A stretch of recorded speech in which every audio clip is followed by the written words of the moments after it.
नमस्कार दोस्तों, स्वागत है आप सबका फिर से एक नई वीडियो में। आज हम लोग देखेंगे मैथ से संबंधित कुछ महत्वपूर्ण प्रश्न। आइए देखते हैं पहला प्रश्न। यहाँ पे दिया हुआ है 8/125 पे पावर -4/3 का सरलतम मान है।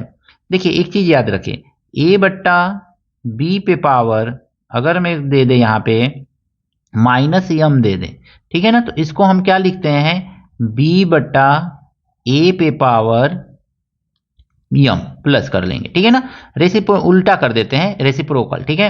तो यहाँ पे दिया हुआ है 8/125 पे पावर कितना दिया हुआ है, तो ये दिया हुआ है -4/3। तो इसी को लिख लेंगे हम क्या, तो 125/8 पे पावर 4/3 प्लस में चेंज हो गया। ये याद रखिए, बस इसको चेंज किया जाता है, इसमें कोई चेंजिंग नहीं करते हैं। अब हम 125 को क्या लिख सकते हैं, 5, और 8 को क्या लिख सकते हैं, 2 पे पावर 3। दोनों का पावर 3 है तो 3 लिखेंगे, हम मल्टीप्लाई 4/3 कर लेंगे। 3 से 3 कैंसिल हो जाएगा, हमको क्या मिल गया, 5/2 पे पावर 4 मिल गया। यही तो मिला ना। अब 5 पे पावर 4 का मतलब हो गया 625, और 2 पे पावर 4 का मतलब हो गया 16। 625/16 इसका आंसर है। ऑप्शन नंबर देखिए कौन सा सही है, ऑप्शन नंबर ए ही इसका सही है। अगला प्रश्न है 6.5 इंटू 6.5, 3.5 गुणे 3.5 45.5 इस तरह से दिया हुआ है। हम एक फार्मूला लिख लेते हैं, a² plus 2ab plus b² multiply करने से अच्छा है फार्मूला का यूज करके लगा लिया जाए इसको। तो ये होता है a प्लस बी का होल स्क्वायर। अब सबसे बड़ी बात इसमें ये है ना कि 6.5 दो बार दिख रहा है, तो इसको तो हम 6.5 का स्क्वायर लिख लेंगे। 3.5 दो बार दिख रहा है, तो 3.5 का स्क्वायर भी हम लिख लेंगे इसमें। अब इसको चेक करना पड़ेगा ना कि इसको, यानी कि 2 मल्टीप्लाई 6.5 मल्टीप्लाई 3.5 को इसको मल्टीप्लाई करने पे 45.5 आ रहा है क्या, तो 35 दूनी 70, 7 × 5 = 35, 7 × 42 45 आ जा रहा है, यानी कि ये लग जाएगा ट्रिक। तो यहाँ पे हम लिखेंगे क्या, तो ए की जगह पे है 6.5 प्लस बी की जगह पे है 3.5, इस तरह से लिख लेंगे और दोनों का लिख करके स्क्वायर कर लेंगे। अब देखेंगे ना, 5 × 5 = 10, 6 × 3 = 9 और 1 10, एक अंक पे दशमलव है का स्क्वायर। अब 10 ही तो बचा है, पॉइंट के बाद 0 है तो इसका कोई वैल्यू नहीं है। अब 10 का स्क्वायर करेंगे तो हमको क्या मिल जाएगा, 100 मिल जाएगा। तो इस तरह से इसका आंसर क्या हो जाएगा, 100 आएगा। तो ऑप्शन नंबर, यहाँ पे गलती से 0 छूट गया है, 100 लिखना चाहिए था, तो इसका आंसर हो जाएगा 100। ऑप्शन नंबर ए इसका सही है दोस्तों। अगला प्रश्न है दोस्तों, अनुपात 15 संबंध 19 के दोनों पदों में से कौन सी संख्या घटाई जाए कि अनुपात 3 संबंध 4 हो जाए। घटाई जाए कह रहा है ना यहाँ पे, तो सीधे सीधे हम लिखेंगे ना, 15 में से मान लीजिए कि x घटाया जाए और 19 में से भी x घटा दिया जाए। तो 19 में से भी x घटा देंगे तो ये अनुपात हमको कितना मिल जाएगा, 3 संबंधे कह रहा है कि 4 मिल जाए। यानी कौन सी संख्या घटाई जाए, समान संख्या। 4 से इसमें मल्टीप्लाई करेंगे तो ये 60 हो जाएगा और -4x मिलेगा हमको। इधर ले जा करके इसमें मल्टीप्लाई करेंगे तो 19 × 3 = 57 मिलेगा हमको ये, और -3x मिल जाएगा। अब ध्यान समझिएगा, 57 को इधर लेके आ जाइए तो 60 - 57 कर लेंगे, और 4x को आगे लेके चले जाइए तो 4x प्लस हो जाएगा ना, और -3x पहले से ही है इधर। तो 57 में से 60 में से 57 माइनस करेंगे तो ये तो x आ जाएगा, 4x में से 3x गया तो x, और 60 में से 57 माइनस करेंगे तो 3 आ जाएगा। यानी वह संख्या कौन सी है जिसको घटाने पर 3 संबंध 4 का रेशियो प्राप्त होगा 15 संबंध 19 में से, तो 3। ऑप्शन नंबर डी इसका सही है। अगला प्रश्न है दोस्तों, यदि x/y 3/1 है तो x³ - y³ ratio x³ + y³ का मान हमको बताना है। सबसे पहले हम लिख लेंगे ना, x³ - y³ दिया हुआ है, ठीक है, x³ और प्लस y³ दिया हुआ है, ऐसे दे रहा है y³। इसका हम फार्मूला लिख लेंगे तो ये हो जाएगा आपका x - y, और एक ब्रैकेट में होता है क्या, तो x² प्लस xy और प्लस वाई स्क्वायर। ये फार्मूला हो गया आपका x cube minus y cube का।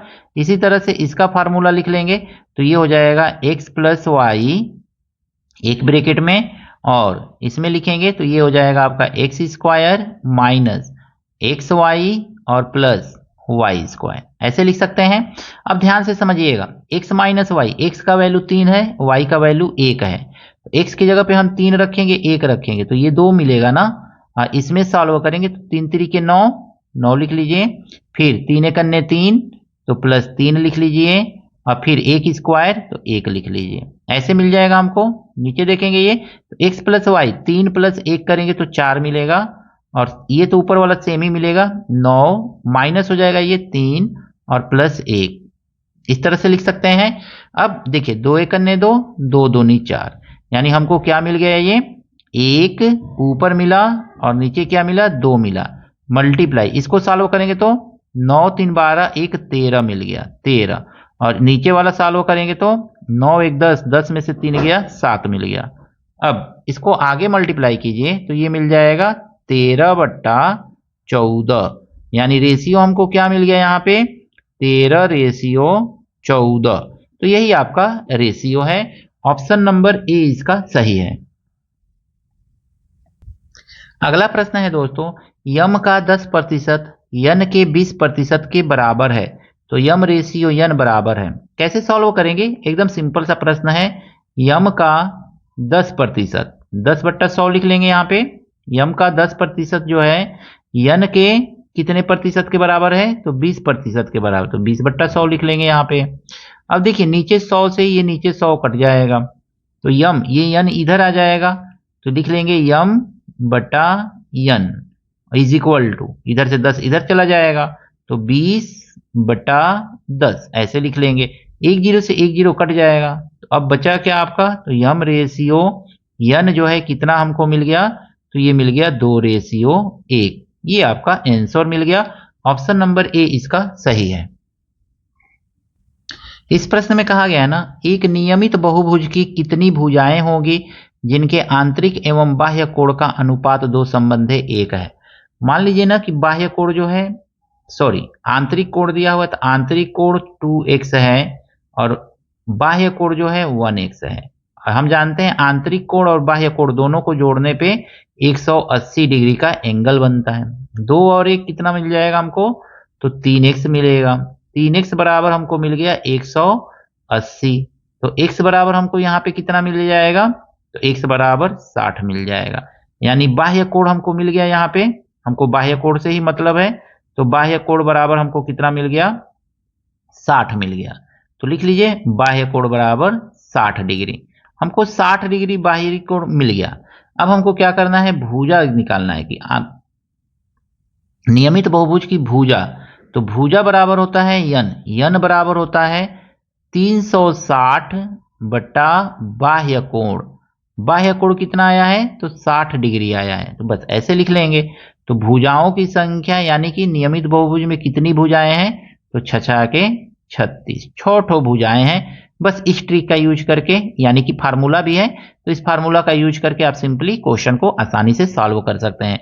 यन बराबर 6 भुजा, ऑप्शन नंबर सी। दोस्तों प्रश्न में कहा गया है ना, 28 सेंटीमीटर भुजा वाले वर्ग के अंदर खींचे जा सकने वाले सबसे बड़े वृत्त का क्षेत्रफल क्या होगा। इसमें अगर मैं सबसे बड़ा वृत्त खींचेंगे ना, तो ऐसे ही तो खींचेंगे ना। ये मान लीजिए कि 28 सेंटीमीटर भुजा वाला क्या है, वर्ग है, तो इसमें अगर मैं वृत्त खींचेंगे तो ऐसे ही सबसे बड़ा वृत्त खींचेंगे। यहां से लेकर के भुजा 28 सेंटीमीटर है, ध्यान से समझिएगा 28 सेंटीमीटर है, तो यहां से भी तो 28 सेंटीमीटर होगा, इसका व्यास कितना हो जाएगा, 28 सेंटीमीटर हो जाएगा। तो हम क्या करेंगे ना, रेडियस निकालेंगे।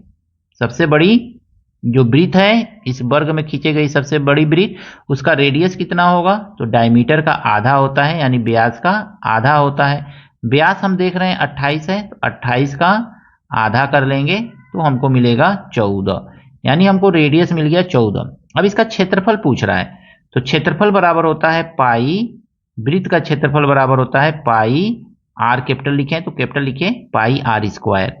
पाई का वैल्यू होता है ना 22/7, लिख लीजिए 22/7, और आर दिया हुआ है 14, यही तो आ रहा है ना 14 स्क्वायर। अब इसको सॉल्व करना है हमको, तो 22/7 गुणे 14 गुणे 14 लिख लेंगे यहाँ पे, 14 गुणे 14, 7 से काट देंगे तो 7 दूनी 14, अब 22 दूनी 44, यानी कि ये आ गया 44 गुणे 14। तो 14 को मल्टीप्लाई करेंगे, 14 चौको 56, 5 14 चौको 56 और 5 61, तो इतना सेंटीमीटर स्क्वायर हो जाएगा क्या, तो इसका क्षेत्रफल हो जाएगा। इस वृत्त का क्षेत्रफल कितना होगा, 616 centimetre square. Option number C इसका सही है दोस्तों। आशा करता हूं ये सभी प्रश्न आपको अच्छी तरह से समझ में आया होगा।